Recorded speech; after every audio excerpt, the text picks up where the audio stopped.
Mu daina tozarta mata a wannan rayuwa, ni shine manufa ta su fa mata iyaye ne gun al'umma, kyanta ne musu gata.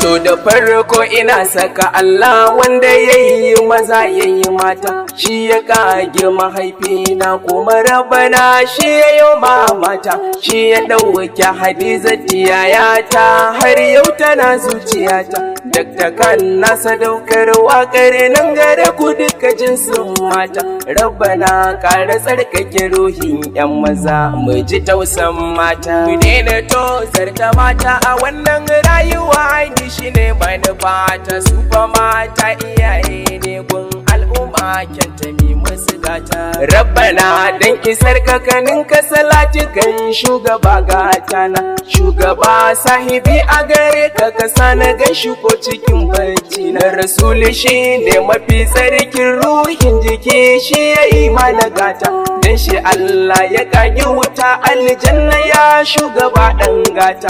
Rabu dan Fatima Alawi ya tsare mu sharrin maza har mata.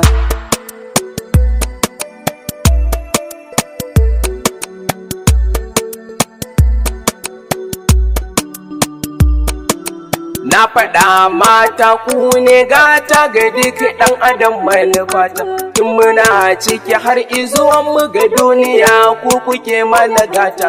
Ni shigo duniya a jikin ku muke ta tsotsa ku san manufata, tarbiyyar rayuwa ku ne kuka yi mana kuka inganta ta. Akwai takaici idan ba ku yi goyon kwarai ba a lalata ta.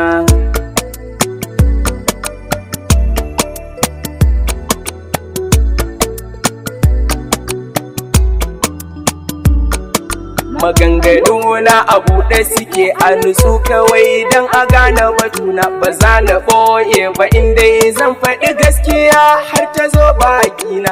Ko akan mata ko kuma maza kawai za na furta batuna, abubuwan da yawa a cikin yau rayuwa ni suna damuna. Halin da mata suke ciki yau wallahi ya takurin zuciyata.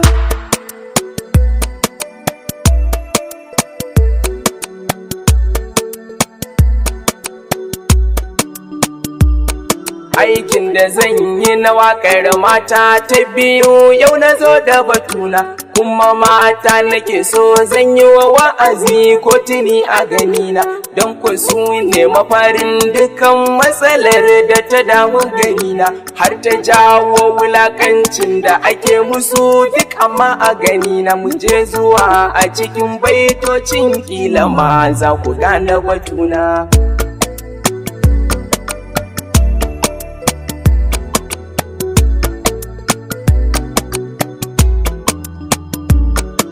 Kamar abin da na ce ne dukan tarbiya daga ku take mata, idan kuka yi wa yara ingantacciyar tarbiya manufata, to fa kun yi wa dukkanin wata al'umma ne maza har mata. Idan kuka yi yo sake har ta ɓaci a kanku ne za ta zo mata. You are the victim of all circumstances, wayo rayuwar 'ya'yana.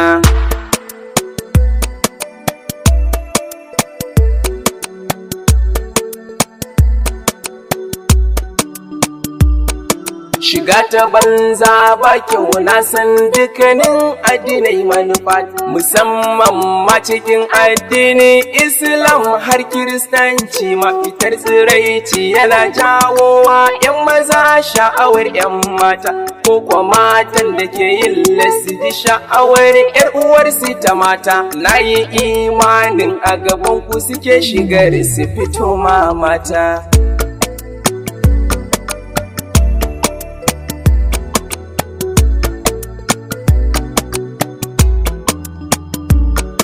Wayar salula na ce handset ita ma akwai matsala, mama na gaban ku yaran suke kallon wasu bidiyos mara kyau, mama na ko 'ya'yan ku su dinga wayar su da saurayi tsakar dare zance na. tun suna soyayya za su ji kyau su dan taba batsa batu na cikin wayar zai ta yi mata aiki har su ji gamsuwa mamana.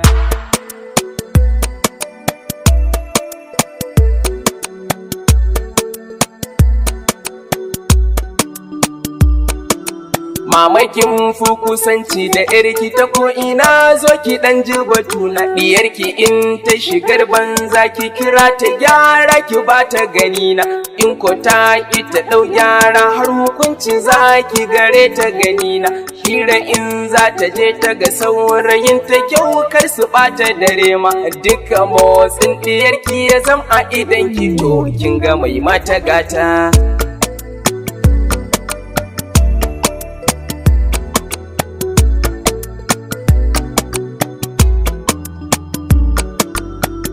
Baiti da zan yi da zafi na sani har akan kannai na yawaita dora wa yara mata talla laifi ne ni a guri na yawaita dora wa mata talla yana saka su shiga wani hali yana saka wasu sabon mu'amalantar maza ta kowane hali daga nan ne ɗabi'u nasu suke zamowa kamar 'yan mata.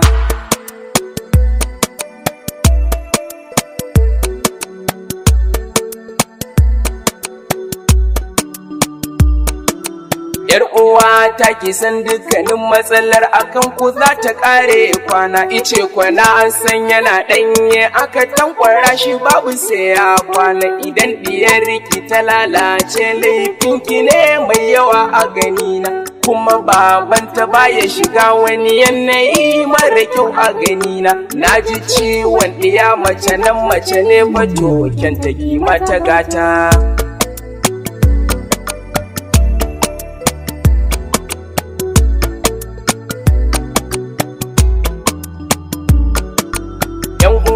Ku taya ni da yakin fadakarwa nake a ganina zantuka na ina yi ne dan al'umma ko na ce yan uwana amma dalilinsa shine domin tsaftace rayuwar kannena.